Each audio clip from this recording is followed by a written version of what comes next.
세상에는 그 가슴 아픈 얘기들이 많이 있어요. 그 중에 특별히 저에게 많이 가슴이 아픈 건 눈을 다친 분들의 이야기입니다. 고교 시절 풋볼을 하다가 왼쪽 눈을 다쳐서 실명을 하게 된 분이 있었는데, 이분이 이제 열심히 공부를 해서 에딘버러 대학에 풀 스칼러십을 받고 가게 되었습니다. 눈은 다쳤지만 매우 성실하게 노력해서 경제와 재무 분야에 아주 뛰어난 탁월한 사람이 되었는데, 그가 바로 고든 브라운 현 영국 총리입니다.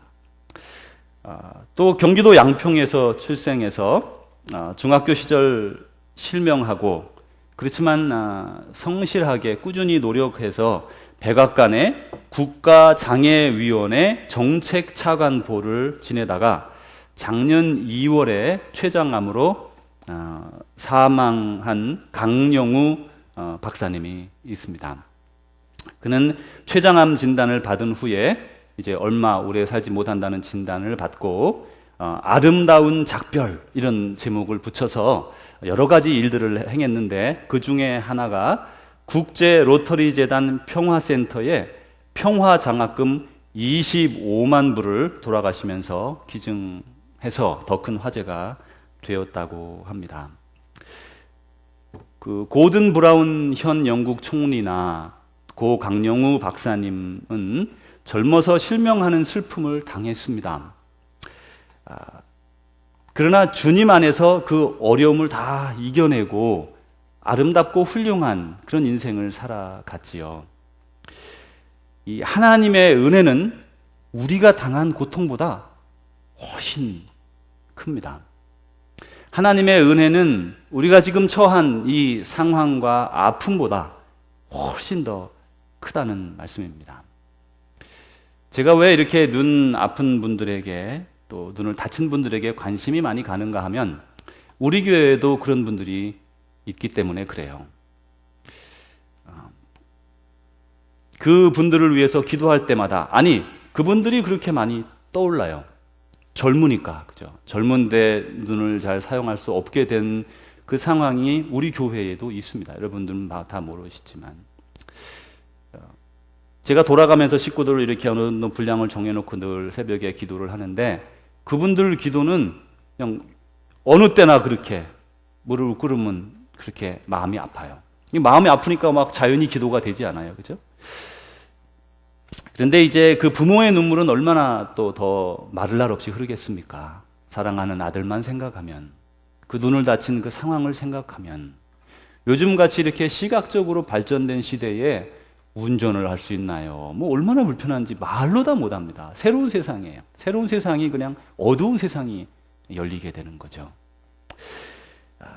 그렇지만 그 부모의 기도, 그리고 제가 드리는 기도, 하나님이 분명히 듣는다고 저는 확신합니다. 그리고 요즘은 과학이 옛날보다 많이 좋아졌어요. 그래가지고 과학의 도움도 기대합니다, 저는.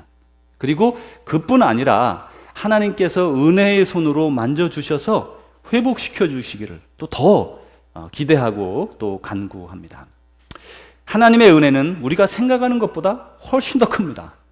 하나님의 은혜는 우리가 지금 당한 처한 안타까운 상황보다 훨씬 더 크게 임하는 법입니다.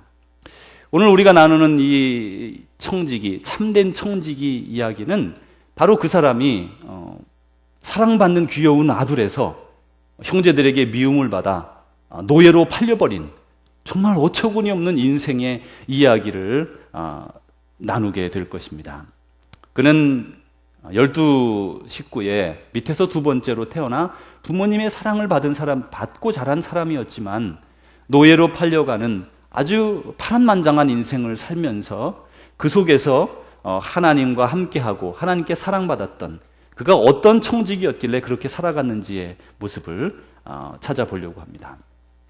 먼저 이 요셉이라고 하는 사람은 자기 집에서 청지기였습니다. 여러분, 자기 집에 의와 경건을 이루는 역할을 한 사람이 바로 이 요셉이라는 사람입니다. 집안에 형제가 12이 있었는데 열둘 가운데 아주 미미한 저 11번째 아들에 불과했던 이 아들은 가정의 의를 지키고 가정의 공의를 이루기 위해서 애쓴 분이었어요. 이 아버지 야곱에게는 12명의 아들이 있었는데 이 11아들이 혹은 10아들이 또 아니면 그 더 나이가 든 아들들이 불의를 행하려고 했습니다. 그리고 불의를 행했어요. 그럴 때 이 요셉이라고 하는 아들이 형님들 그러면 안 됩니다. 그러면 하나님께 야단 맞습니다. 바른 일을 행하십시다. 이렇게 권고도 해보지만 뭐 어린 게 그러니까 됩니까? 안 되죠. 이제 자기 아버지에게 말을 했어요. 여러분 이 요셉이 바보입니까? 바보가 아니에요. 어린 저 밑에 11번째 그 동생이 아버지에게 고자질을 했을 때 당할 불이익을 여러분 생각해 보십시오. 보통 일이 아니죠. 형들에게 얼마나 매를 맞고 얼마나 그 일을 당하겠어요. 근데 바보가 아니에요, 요셉이. 왜 고자질이 되는 거 우리가 다 싫잖아요, 그죠? 요즘은 그래도 고자질이다 이렇게 안 하고 양심선언이다 이런 말이 있어서 너무나 잘 됐어요. 옛날에는요 무슨 깡패짓하는 데 같아가지고 뭐 함께 뭐 하다가 무조건 막 신고하면 무조건 나쁜 사람. 이런 때가 얼마나 있었잖아요, 한국에. 무슨 뭐 집단만 딱 이루면 불의도 막 행하잖아요, 그죠? 그리고 그 중에 선을 행하려고 하면 전 고자질쟁이다. 그래가지고 깡패 집단처럼 막 와서 막 힘들게 하죠.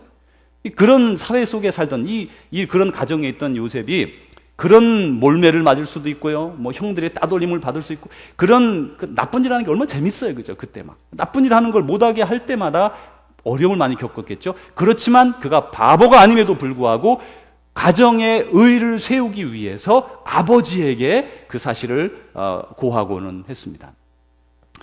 여러분 이렇게 그 교회 안에 불의를 행하는 사람이 한번 있다고 생각을 해보십시오. 여러분 우리 같이 믿음 생활하면서 그 집사님은 좀 그렇게 하면 하나님이 싫어하실 텐데 또 그 장로님은 그러시면 안 될 텐데 이런 마음이 여러분에게 들었다고 생각해 보세요. 여러분 가서 어떻게 됩니까? 여러분 어떻게 하실래요? 에이, 내 일이 아닌데 냅둬. 알아서 살겠지. 뭐 그거 다 큰 사람을 내가 어떻게 해? 그렇게 생각하는 게 일반적인데 여러분 그러면 어떻게 될까요? 그 인생은 어떻게 될까요? 그 인생은 불의를 행하다가 넘어져서 어둠 가운데 처하게 됩니다. 당장은 물론 아닐 겁니다. 당장은 아닐 거예요. 그래서 그럴 때 우리가 같은 성도로서 성경이 뭐라 그럽니까? 2번, 3번 찾아가서 권면하라 그래요. 분명히 불의를 행해요. 이건 하나님이 좋아하시는 일이 아닙니다. 불법입니다. 그럴 때 우리는 어떻게 해야 돼요? 그러시면 안 돼요. 집사님, 장로님, 성도님 그러시면 안 돼요. 하나님이 원하지 않습니다. 간곡하게 말을 하라는 거예요. 그래도 말을 듣지 않으면 몇 번 말해서 말을 듣지 않으면 그와 교제하지 말라. 그게 성경의 가르침이에요. 근데 우리는 종종 잘못하면 마음속에 자기는 그렇게 안 하지만 잘 돼가? 뭐 짭짤해? 이렇게 물어보게 된다. 영합하지 말라. 악과 합하지 말라. 요셉이 그걸 지킨 거예요. 그래서 가정의 청지기로 지킨 겁니다. 여러분의 자녀들이 불의를 행하는데 부모된 여러분들이 놔뒀어요. 에이, 녀석 알아서 하겠지. 뭐 그거 어떡하겠어? 그럽니까, 여러분? 아니, 그렇게 놔뒀다고 치죠. 그 아이를 여러분은 미래의 어두운 구석에서 발견할 거예요. 감옥에서 발견할 수도 있고요. 불법이 난무하는 악한 곳에서 그 아들, 딸을 발견하게 될 겁니다. 그래서 우리는 자식들이 잘못되는 걸 그냥 두지를 않아요. 고쳐준다고요. 이제 이 성경의 잠언 22장 6절에 이렇게 말했습니다. 마땅히 행할 길을 아이에게 가르치라. 그리하면 늙어도 그것을 떠나지 아니하리라. 여러분 자식들이 잘못하는 것 그냥 놔두면 그 자식은 어둠의 길로 나가게 됩니다. 절대 그렇게 놔두시면 안 되죠. 이제 요셉이 이렇게 이제 막 의로운 길을 행하다 보니까 형들에게 이제 미움을 받기 시작했는데 꿈을 꿨어요. 꿈을 꿨는데 2가지 꿈을 꿨습니다. 하나는 형들의 곡식단하고 자기 곡식단이 이제 타작을 해서 있는데 자기한테 다 절을 하는 거예요. 그걸 또 이 요셉이 이 푼수처럼 말이죠. 형들에게 가서 안 그래도 미움받고 있는 녀석이 아니 형님들 보시오. 내가 꿈을 꿨는데 이렇습니다. 말을 했어요. 이게 미움받으려고 작정했죠. 제가 이 요셉이 왜 그랬을까 생각을 좀 여러 번 해봤습니다. 뭐 그것까진 좋아. 사람이 어리니까. 이 요셉이 몇 살이냐면요 17살에 노예로 팔려갔습니다. 잡혀갔단 말이에요. 그러니까 17살 이전이니까 어리잖아요, 아직. 그냥 어리다. 이렇게 인정을 하고. 그 또 꿈을 꿨는데, 어떤 꿈을 꿨냐면, 이제는 이 볕 집단들이 아니라 해와 달과 별까지, 모든 별들과 해와 달은 부모님을 상징합니다. 자기한테 절을 하더라는 거예요. 푼수도 이런 푼수가 어디 있습니까? 이거 그만해야 될 거 아니에요. 내용은 잘 이렇게 아무리 들어가서 묵상을 해도 왜 이 푼수가 이렇게 말을 했을까? 잘 모르겠어요. 하여간 이 사람이 이렇게 말을 했어요. 그러자 형들에게 이제 분노가 쌓이면서 미움을 아주 크게 샀습니다. 그래가지고 어느 날 이 요셉이 아버지 심부름으로 형들에게 먹을 것을 갖다 주라는 심부름을 듣고 이제 멀리까지 가서 이제 바다나람이라는 곳으로 갔어요. 자기 동생이 자기들에게 먹을 것 싱싱한 것 갖다 주려고 찾아왔는데 그 형들이 어떻게 했습니까? 그를 구덩이에 넣었다가 미디안 상인들에게 노예로 팔아버렸어요. 여러분 보십시오. 여러분의 가정의 의를 지키는 건 여러분이어야 돼요. 여러분의 부인이 여보 이참에 우리 이렇게 불법을 한 번만 행합시다. 남편이 말려야 되는 거고요. 남편이 나쁜 생각을 가지고 있을 때 아내가 말려야 되는 거예요. 그걸 말리지 아니하면 집안 자체가 불의의 재앙으로 끌려 들어갑니다. 이 형제들 보세요. 10명이나 아니면 몇 명 있었겠죠. 그렇죠? 거기에는 형들이 이 녀석을 미디안에 팔아버리자. 그러면 그 중에 한 사람이라도 말이죠. 안 돼. 동생들, 형들 안 돼. 야, 어떻게 우리가 밉다고 이 동생을 갖다 글쎄 노예로 팔아버리냐? 그럴 수 없어. 이렇게 말했다면 오늘 일이 발생했습니까? 안 했습니까? 안 하죠. 악은 영합하는 거예요. 악한 세력은, 사탄은 그런 나쁜 기운을 서로 이렇게 팍 묶는 거예요. 교회에서도 그런 일이 발생하고 사회에서도 발생하고 정치가들도 발생하고 자기 이익을 위해서 혹은 자기의 굳이 나설 필요 없어. 그게 그냥 그렇게 사는 거죠. 그렇지만 그것은 절대로 악과 영합하면 안 돼요. 근데 그 형들 중에 아무도 그런 의를 행하는 사람이 없었다는 거예요. 그래서 요셉은 그 가정에서 의의 청직이었다는 겁니다. 그가 이제 그래서 이 미디안 상인들에게 팔렸는데 이제 이 이스라엘이 이렇게 있고 여긴 바다지 않습니까? 밑으로 쭉 내려가면 시내반도가 있고 이쪽으로 가면 이제 에집트가 있어요. 에집트까지 쭉 끌려가 가지고 이제 보디발이라고 하는 애굽의 군대 장관, 그러니 이제 장군님이죠. 장군님 집에 노예로 팔렸습니다.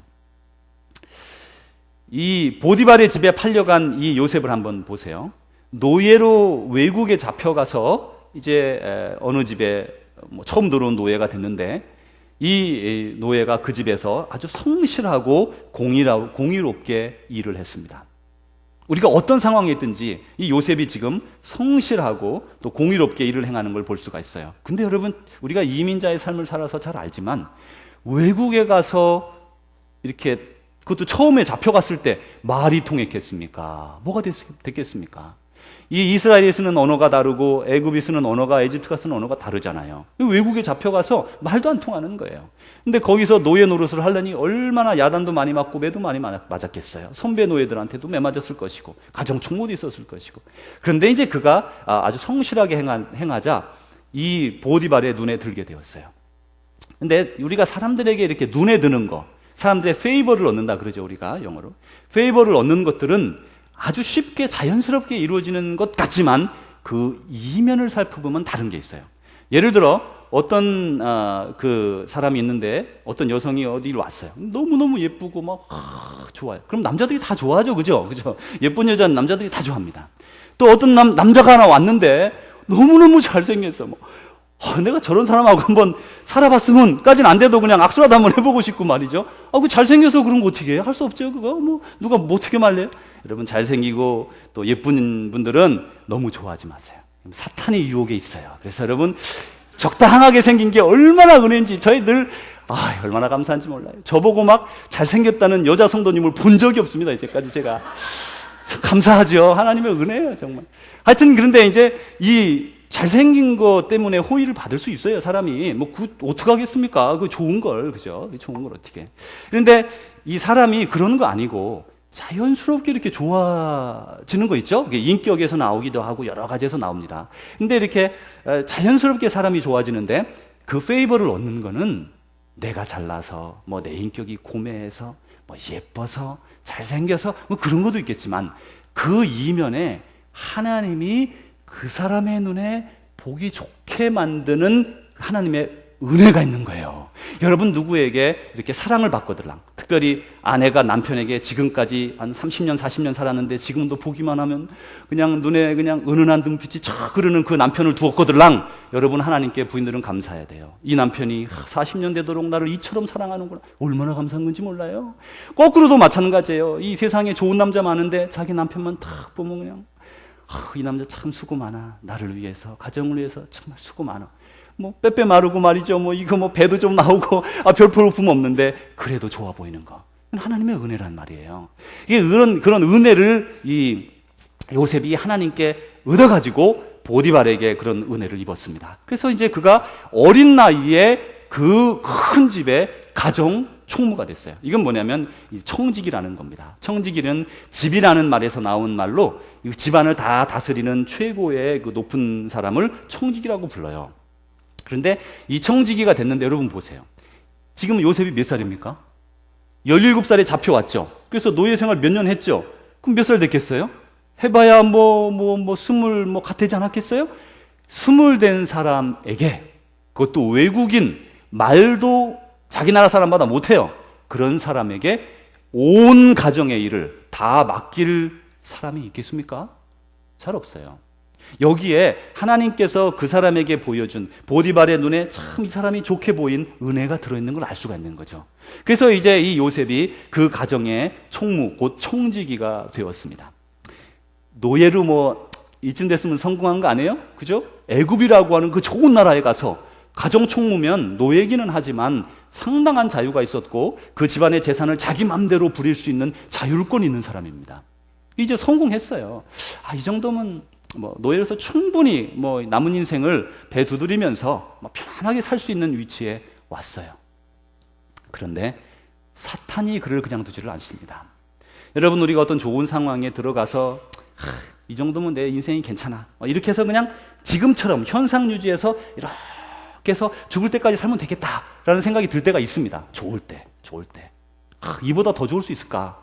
내가 노예 주제에 잡혀와서 이 가정 총무가 이 젊은 나이에 무슨 일이냐, 이 너무너무 좋아, 그렇게 생각했을 수 있어요. 그런데 사탄이 그 요셉을 그 평탄한 길로 놔두지 않고 사탄이 그 보디발의 아내를 통해서 자꾸 함께 간음하자고, 그를 막 동침하자고 꼬이면서 요셉의 인생이 비틀어지기 시작했어요. 아니, 요셉이 그런 게 아니에요. 보디발은 분명히 요셉보다 나이가 많았지 않았겠습니까? 보디발의 아내도 나이가 많았을 거예요. 나이 많은 마님이 이 젊은 청년을 이제 탐내는 거죠. 여기서 이제 죄악과 선, 의와의 싸움이 일어나는 겁니다. 내가 이 자리를 지키기 위해서, 다시 말하면 현상 유지를 위해서 그냥 한번 그냥 응해주면 되는 거라고 생각할 수가 있어요. 우리는 많은 사람들이 죄악을 그래서 용납합니다. 그냥 한번 이 정도, 하나님 죄송합니다, 그리고 어쩔 수 없어요, 지금 뭐 이거 제 이 자리를 놓칠 수 없습니다, 이렇게 생각할 수가 있는 거예요. 우리가 요셉이 그런 상황에 처했죠. 그런데 요셉은 그 속에서 내가 하나님 앞에 범죄할 수 없습니다 라고 말하면서 겉옷까지 벗겨져 가면서 도망을 쳤습니다. 그리고 그의 인생은 파탄났어요. 감옥에 갇히게 됐어요. 여러분, 우리가 살면서 보면 인생에 이런 굴곡이 이렇게 있잖아요. 그죠? 높낮이도 있고 말이죠. 막 어두울 때도 있고 환할 때도 있고 인생이. 그런데 어느 한 단편을 딱 잘라서 보면 착각하는 거예요. 인생을 잘못 읽는 거예요. 요셉이 감옥에 갇히게 되었어요. 야, 내가 노예로 가정 총무가 돼서 이제 먹고 살만하고 이 정도면 뭐 이거 뭐 누구도 안 부러운데, 그 다음에 정의를 택함으로 말미암아 그가 감옥에 가게 되었어요. 여러분, 사람마다 가치관이 다른데 어떤 사람은 죄악을 한번 행하고 재물을 얻는 것을 원하고요, 어떤 사람은 재물을 포기하더라도 죄악을 범하지 않으려는 사람이 있어요. 이렇게 가치관이 다른 겁니다. 내 가치관에 재물이 더 우선돼 있으면, 세상 것이 더 우선이 돼 있으면 하나님의 공의, 하나님의 사랑, 그거 내려놓는 거예요. 하나님 아시죠? 이러면서 내려놓는 거예요. 이 가치관의 차이예요. 그런데 하나님의 뜻을 따라 살아가는 이 요셉과 같은 사람은 어리석게도 그 유익을 내려놓고 하나님의 공의를 가장 중심된 자리에 올려놓는 거예요. 여러분 보십시오. 어떻게 생각하면 하나님이 아시잖아요. 사는 게 다 그래요. 하나님 안 그런 사람 누가 있어요? 그러면서 불의를 택했던 사람, 그러면 요셉이 어떻게 됐을까요? 아마도 뭐 가끔씩 보디발의 아내 만나주고 그러면서 가정총무로 편안하게, 어느 시점 되면 결혼도 해서 가정총무로 편안하게 살다가 죽었을 거예요. 그죠? 그런데 그는 그 좋은 가정총무의 자리를 내려놓으면서 공의, 하나님의 공의를 선택했습니다. 그래서 그는 감옥이라는 곳으로 떨어지게 돼요. 사탄은 우리를 넘어뜨리려고 다리를 겁니다. 분명히 사탄은 우리를 올리려고 다리 거는 게 아니에요. 딱 걸려서 넘어지면 그렇지, 너도 그럴 수밖에 없어, 이렇게 해서 우리를 넘어뜨리는 거예요. 그리고 우리를 멸망시키는 거예요. 그런데요, 하나님의 사람은 그 사탄의 유혹에 굴하지 않고 바른 길, 힘들고 어렵지만 공의를 택했어요. 보십시오. 사탄은 사람을 넘어뜨리려고 다리를 걸고 획책을 꾸미지만 하나님은 그것을 통해서 하나님의 뜻을 이루시고 그 사람을 붙들어 세우셔서 그 사람을 지금도 찾는 거예요. 그런 사람 한 사람을 지금도 찾는 거예요. 우리가 이제 이 공리론적인, 그러니까 그 아주 이익을 추구하는 사람들 아닙니까? 우리는 이제 공리주의라고 하는데 아주 유익한 걸 찾는 사람들이에요. 요즘 시대에 보면 같이 믿음 생활을 하면서 꼭 너무 그렇게 막 좀 힘들게 믿음 생활 하지 마. 그냥 편안하게 믿으면서 그렇게 사는 거예요. 야, 너만 집사냐? 나도 집사야. 막 이렇게 말하면서 이제 서로 적당하게 살려고 서로 이렇게 막 데려가려고 그럽니다. 서로. 그런데 여러분 가만히 보시면, 제가 지난 주간에 수도원에 가 있으면서 성경을 많이 묵상을 했습니다. 특별히 구약 부분의 초반 부분을 많이 봤는데, 예전에도 제가 인식을 하고 있었지만 신명기 또 민수기 같은 데 가면요, 어떤 말씀을 하냐면 이스라엘 백성들이 모세를 따라 나왔어요. 나왔는데 나오다가 어구, 물이 없습니다. 우리 애굽으로 돌아가서 살기를 원합니다. 물 좀 주세요. 물 없어 죽겠어요. 라고 막 불평하고 이럴 때 주님이 뭐라 그러시냐면요, 모세야, 너 회중에게서 떠나라 그러고 내가 이 회중을 다 즉시 죽이겠다. 되게 우습죠? 제가 뭐 기가 찼어요, 저한테는 그 본문이. 아이고, 하나님 바보 같으시네. 이제까지 이 아브라함의 족속을 길러가지고 말이죠, 이 수백 년 걸려서 간신히 200만 명 만들어놔서 조그만한 족속이 됐는데 하나 살리고 모세 너를 통해서 새로운 민족을 이루리라, 이렇게 말씀하고 다 죽이겠다는 거예요. 이상하죠? 하나님 이상하신 분이에요. 악한 사람 다수는 보지 않겠다는 거예요. 선한 사람 한 사람을 통해서 그 민족을 이루겠다는 거예요. 근데 모세를 보면 또 모세가 놀라워. 하나님한테 넙죽 엎드립니다. 하나님 그럴 수 없습니다. 하나님 여기까지 내려오셔서 이 민족 다 죽이면요, 하나님 사람들이 다 비웃습니다. 하나님 그래 좋아. 또 지나가다가 또 하나님께 또 반대하고 모세에게 반대하니까 하나님 너 또 다시 나와라. 다 없애겠다. 여러 번 그러세요. 여러분, 우리가 믿음 생활하면서 당신도 뭐 한 50년 예수 믿었는데 그 정도고, 나도 한 30년 믿었는데 이 정도고, 그냥 이렇게 삽시다. 우리 믿음 이런 겁니다. 낮추지 마십시오, 여러분. 절대로 여러분의 기준을 낮추지 마세요. 예수님 뭐라 그러셨어요? 너희는 내가 한 것보다 더 큰 일을 하리라 라고 말씀하셨어요. 여러분의 믿음을 서로 간에 보면서 서로 낮추지 마십시오. 그러지 말고 하나님은 지금도 의로운 자 한 사람을 찾고 있는 거예요. 그게 저와 여러분이 되시기를 주님의 이름으로 축복합니다.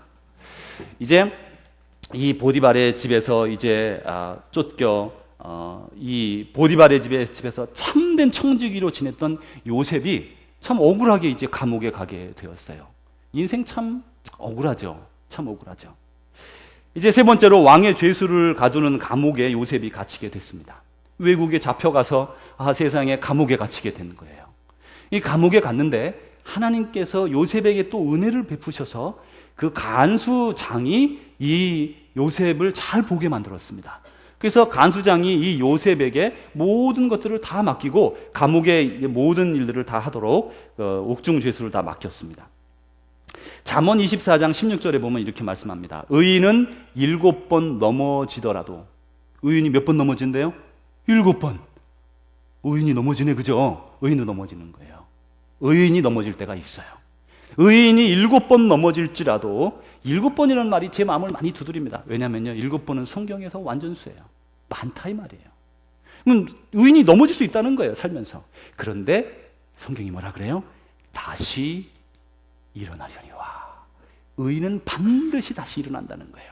근데 악인은 뭐라냐면, 악인은 재앙으로 말미암아 엎드러진다. 악인은 넘어지면 못 일어난다는 거예요. 그게 차이점인 거죠. 우리의 인생 가운데 넘어질 수 있습니다. 주님은 바로 우리 넘어진 앞에서 손을 내밀어 우리를 일으켜 세워주고 있는 거예요. 악인은 그 손길이 없는 거예요. 그래서 일어나지 못하는 거죠. 요셉은 이 왕의 죄수를 가두는 감옥에서 폭력과 억압으로 죄수들을 다루지 않았습니다. 여러분, 이 감옥이란 데가요, 제가 뭐 감옥을 가본 적은 없지만 그 문서를 통해서 제가 한두 달 전에 감옥에 대해서 많이 읽었습니다. 사형수들의 감옥에 대해서 특별히 많이 읽게 되었는데, 이 한국의 감옥도 참 나쁘죠, 그죠? 막 아주 빈약하죠. 미국도 별반 다르지 않아요. 별반 다르지 않아요. 미국도 폭력이 있고, 안에 들어가면 이 사형수들에 대한 글을 제가 이렇게 여러 편을 읽었는데, 거기 보니까 사형당하는 사람과 비교할 수 없는 사람들이 감옥 안에서 타살당하거나 자살한답니다. 그러니까 이건 감옥이 얼마나 무서운 데인지 알겠죠? 이 멕시코에 가면 감옥이 어떻게 되는지 여러분도 들어보셨죠? 멕시코 감옥은 사람들이 들어가서 같이 삽니다, 식구들이. 그래서 거기는 불법 무법지대예요, 무법지대. 그래서 그냥 같이 살아요, 촌으로. 그래가지고 힘 있는 사람이 대장이에요. 그래서 힘 있는 사람이 폭력을 휘두르며 사는 게 멕시코의 그 감옥이에요. 그건 아주 무섭더라고요.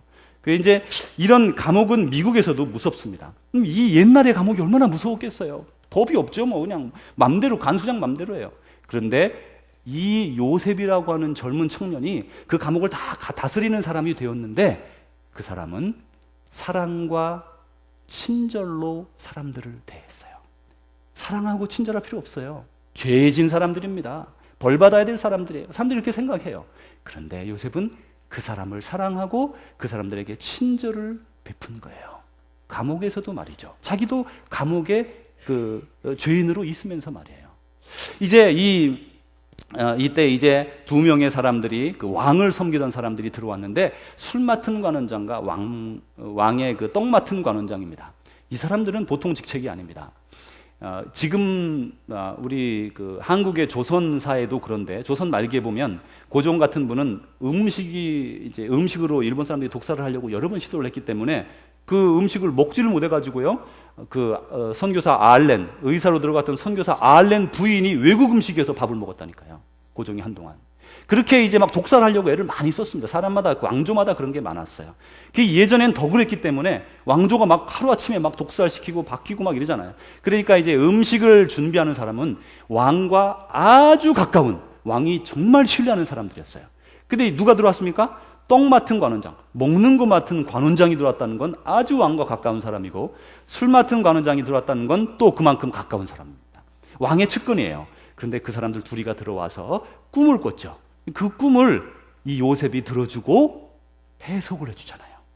한낱 죄수가 들어와서 그 꿈을 얘기하는데 그걸 들어서 친절하게 해석해주는 사람, 그게 요셉이었어요. 친절을 베푼 거예요. 친절을 베풀 수 없는 상황에 친절을 베풀었던 요셉. 감옥에서 요셉은 하나님의 사랑을 실천하고 또 친절을 베푼 그런 청직이었습니다. 이제 그 꿈을 해석을 해 주었는데, 그래서 떡 맡은 관원장은 사흘 뒤에 죽고 그 술 맡은 관원장은 사흘 뒤에 복직되었습니다. 이제 그리고 이 술 맡은 관원장이 나가서 너의 억울함을 돌봐주겠다 약속해놓고는 잊어버렸어요. 그러다가 이제 이 바로가, 이집트의 왕 바로가 꿈을 꾸었는데, 이런 꿈을 아주 꾸었습니다. 첫 번째 꿈은 아주 막 잘생긴 큰 암소가 막 7마리가 있는데 너무너무 살이 찌고 좋은 거예요. 근데 조금 있다가 아주 바짝 마른 그냥 7마리 소가 나와서 다 잡아먹어 버렸어요. 어허, 이상한 꿈이로다. 이렇게 생각을 하고 또 잠이 들었는데 어떤 꿈을 꿨냐면 볏짚단들이 한 가지에서 7개의 볏단이 막 열렸는데 너무너무 풍성한 있을 수 없는 그런 큰 볏단이 7개 열렸어요. 조금 있다가 다시 한 싹이 나왔는데 아주 그냥 알이 하나도 없는 그런 나쁜 볏짚이 다 잡아먹어버린 거예요. 그리고 이제 깨어서 이제 그 꿈을 해석하라고 이집트에 지혜 있는 자들을 다 모았지만 해석을 못합니다. 그럴 때에 이제 이 술 맡은 관원장이 2년 전의 일을 기억해내죠. 여러분 다 아시는 거예요. 그리고는 제가 감옥에 있을 때 저의 꿈을 해석해 준 청년이 있는데 이 청년을 소개해 드려야겠습니다 라고 이렇게 말하면서 2년 만에 요셉은 감옥에서 나오게 됐어요. 2년이나 감옥에서 계속해서 있었습니다. 갈라디아서 6장 9절에 이렇게 말합니다. 우리가 선을 행하되 낙심하지 말지니 포기하지 아니하면 때가 이름에 거두리라. 포기하지 아니하면 때가 이름에 거둔다. 그것이 주님이 오실 마지막 때일지 아니면 우리가 인생 살아가면서 중간에 복된 날을 만날지 그건 모릅니다. 여러분, 요셉이 만약에 이 바로가 이런 꿈을 안 꿨다면 나올 일이 없죠. 그죠? 감옥에서.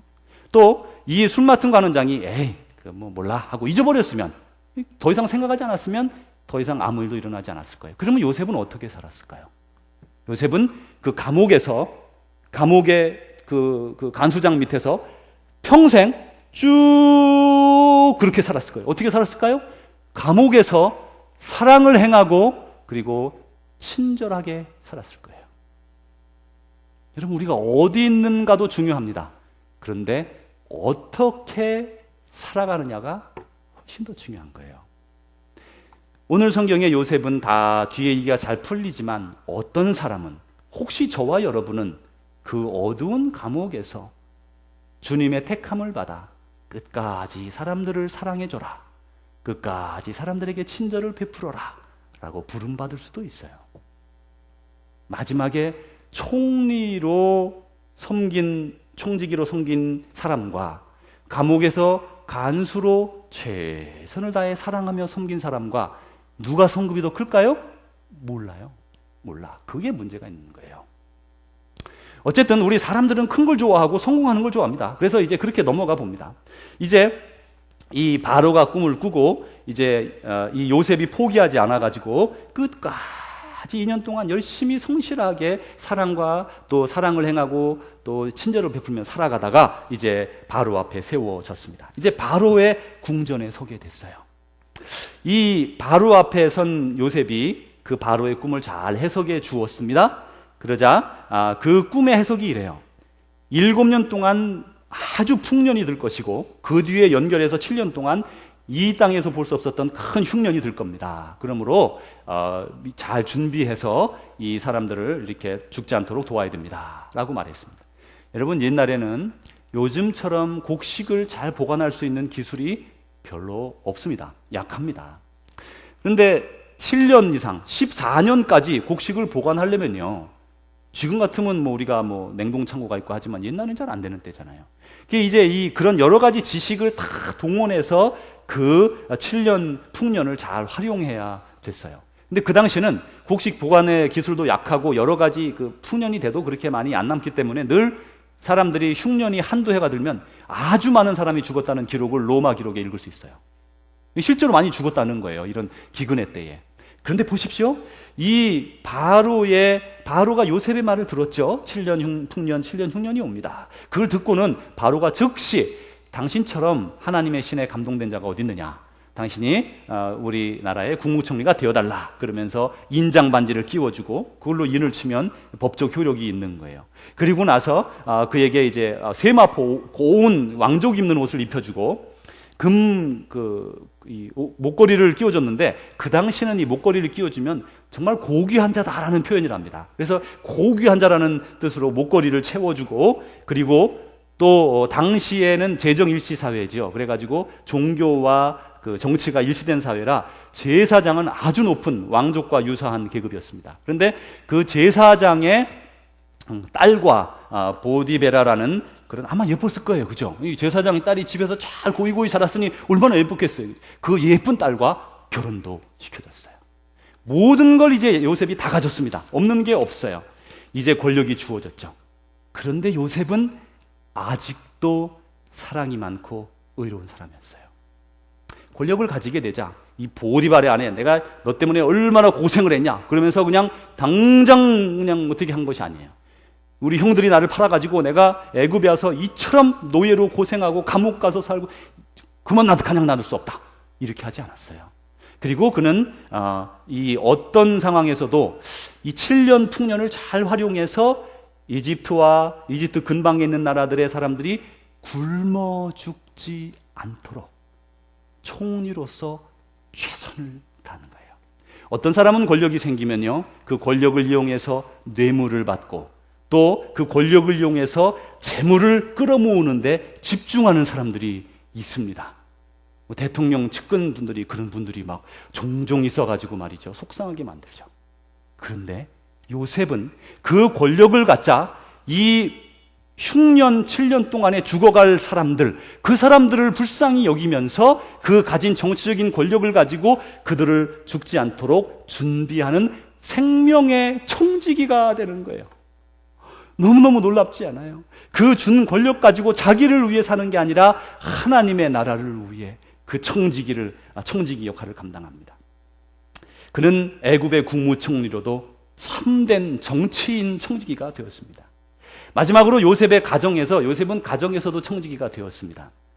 가정에 이제 우리가 살다 보면 그릇된 생각을 가진 사람이 가족 중에 있다면 꼭 서로 간에 말려야 되죠. 그리고 그 가족을 보양해야 됩니다. 친척들이 우리가 많은데 친척들을 저버리면 안 되죠.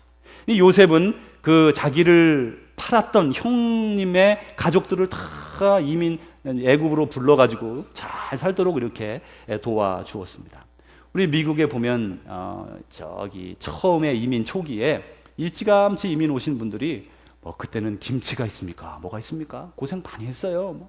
지나가면 막 사람들이 쳐다보고 말이죠. 그랬다 그래요, 진짜로. 그렇게 이제 그런 사람들이 어렵게 와서 식구들을 초청해서 이 나라에서 잘 살도록 뒷바라지하고 성실하게 자기는 어렵게 살았지만 내 동생, 내 형은 잘 살아야지 라는 생각으로 돌봐줍니다. 그런 사람들이 얼마나 많은지 몰라요. 근데 이 요셉도 마찬가지로 자기의 형들을 다 용서하고 데려다가 그 7년 그 흉년의 때에 잘 살고 애굽에서 큰 민족이 되도록 합니다. 그래서 성경에 이렇게 말했어요. 디모데전서 5장 8절입니다. 누구든지 자기 친족, 특히 자기 가족을 돌보지 아니하면, 누구를 안 돌봐요? 자기 가족을 돌보지 아니하면 믿음을 배반한 자요. 보십시오, 다시. 가족을 돌보지 않으면 믿음을 배반한 자요. 그 다음에 뭐라 그러시냐면 불신자보다 더 악한 자래요. 여러분의 가족을 여러분이 돌보지 아니하면 믿음을 배반한 자요, 불신자보다 더 악한 자라고 말합니다. 여러분이 여러분의 가족을 돌볼 힘이 여러분의 손에 주어졌거들랑 여러분의 가족을 절대로 내버리지 마십시오. 절대로 내버리지 마세요. 여러분의 가족을 섬기십시오.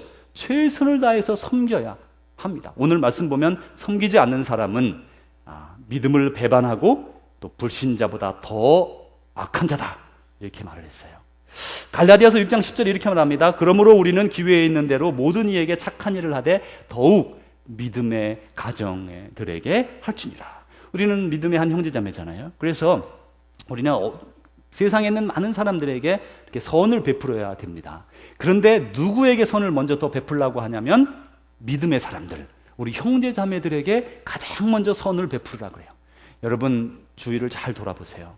여러분의 친척 가운데, 식구들 가운데 자비 필요한 사람이 있고요. 우리 교회 보면 어떤 분은 말동무가 필요한 분들도 있어요. 우리 교회 연세 드신 분들이 많으신데 여러분 시간 나면, 시간이 없죠. 다 바빠요, 그죠? 그래도 시간 나거들랑 전화 한번 드리고 제가 오늘 맛있는 거 사드릴까요? 권사님, 그러면서 찾아가세요. 또 어떤 장로님 있으시면 장로님 오래간만에 제가 스시 한번 사드리겠습니다.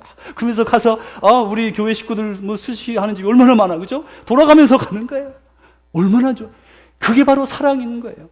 여러분 그렇게 스시 한번 사드려도요, 여러분 주머니 절대로 안 빕니다. 제가 약속할 수 있어요. 여러분 뭐 친구들 밥 사줘도 절대로 안 가내내줘요. 제가 약속할 수 있어요. 안 가내내줘요. 안 가내내줘요. 그게 하나님의 사랑을 이루고 믿음의 가정들을 서로 격려하고 또 보면 중간에 이렇게 힘든 분들이 있어요. 말 안 합니다. 말 안 합니다. 그런데 얼굴 보면 알잖아요. 교회 와서 이렇게 보면 얼굴 보면 알아요. 힘들구나. 말 못합니다. 점잖은 사람은 점잖아서 말 못하고, 뭐 말 많은 사람도 막 속상해서 막 창피해서 말 못하고, 이런 거 얼마나 많은지 몰라요. 그럴 때 같이 있어주는 게 얼마나 중요한지 몰라요. 그러려면 잘 살펴서 돌봐줘야 되죠. 요셉은 이렇게 자기 가정의 청직이었어요. 가정에 먹을 것을 다 돌봐주고, 이 돌봐주려면 자기 돈 써야 되잖아요. 다 돌봐준 그런 청직이었습니다. 그는 어떤 상황 속에서도 사랑과 공의를 버리지 않았습니다. 자기에게 맡겨진 일들, 뭐 노예로 잡혀왔든지, 뭐 가정에 총무든지, 감옥에 뭐 간수로 살아가든지, 아니면 왕궁의 국무총리로 대통령으로 살아가든지, 그는 어느 자리에 있든지 사랑과 공의를 저버린 적이 없습니다.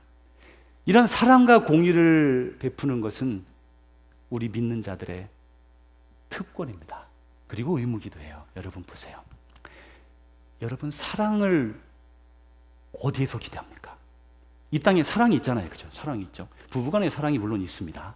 그런 에로스적인 사랑 넘어서 이렇게 아가페적인 모든 사람을, 만민을 사랑하는 사랑을 여러분 어디에서 기대하시겠습니까? 어디에서 기대하실래요? 우리예요. 우리가 그 사랑의 근원. 대통령에게 여러분 사랑을 기대하겠습니까? 우리 대통령이시여 사랑을 베푸소서. 장관이 사랑을 베풉니까? 아니, 그러지 않아요. 사랑은요, 우리에게서 우리의 특권이에요. 우리 특권. 공의는 어떻습니까? 공의도 우리의 특권이에요. 대통령은 무조건 공의를 행하는 겁니까? 장관은, 뭐 법관은, 의사는, 뭐 훌륭한 사람, 이런 사람들은 다 그 직위를 가지고 공의를 베푸는 겁니까? 그렇다면 세상이 이렇게 됐을까요? 아니에요. 공의도 우리로부터 나오는 거예요. 우리 그리스도인에게 주어진 특권이, 그래서 사랑을 베풀고 공의를 행하는 건 우리의 특권이라고요. 믿는 자의 특권이라고요. 우리에게 맡겨주신 거라고요. 그걸 통해서 우리는 이 땅을 아름답게 갖고 갈 수 있는 거예요. 이제 말씀을 마칩니다. 요셉은 참된 청지기의 모범입니다. 참된 청지기는 첫 번째로 사랑을 가집니다. 사랑으로 살아갑니다. 두 번째로 공의를 행합니다. 세 번째로 인내하면서 믿음의 길을 걸었어요. 사랑하는 성도 여러분, 요셉을 바라보면서 우리도 어느 자리에 있든지 하나님을 바라보면서 인내하고 어떤 자리에 있든지 사랑과 공의로 살아가시는, 우리에게 주어진 특권을 사용하여 하나님께 인정받는 주의 사람들 되시기를 주님의 이름으로 축복합니다. 기도하겠습니다. 하나님 아버지, 감사합니다.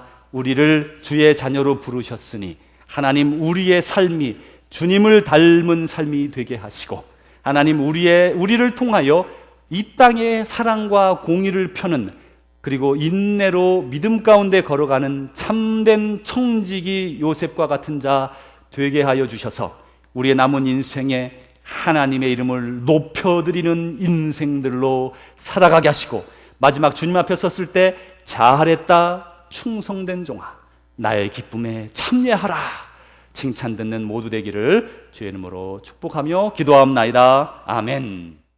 이제는 우리 구주 예수 그리스도의 은혜와 하나님의 사랑하심과 성령님의 교통하심이 오늘도 주의 말씀 듣고 참된 청지기로 사랑과 공의를 행하며 친절로 평화를 이루며 인내로 믿음의 길을 가기로 작정하는 주의 백성들과, 사랑하는 우리 조국 대한민국과, 사랑하는 이 땅 미국 땅과 예수 그리스도 복음을 위하여 피 흘리며 눈물을 흘리며 생명을 잃어가면서까지 복음을 지키는, 그리고 그 복음을 지키기 위해 오늘도 용기를 달라고 기도하는 우리의 믿음의 형제 자매들 위해 이제로부터 영원히 함께 하시기를 축원하옵나이다. 아멘.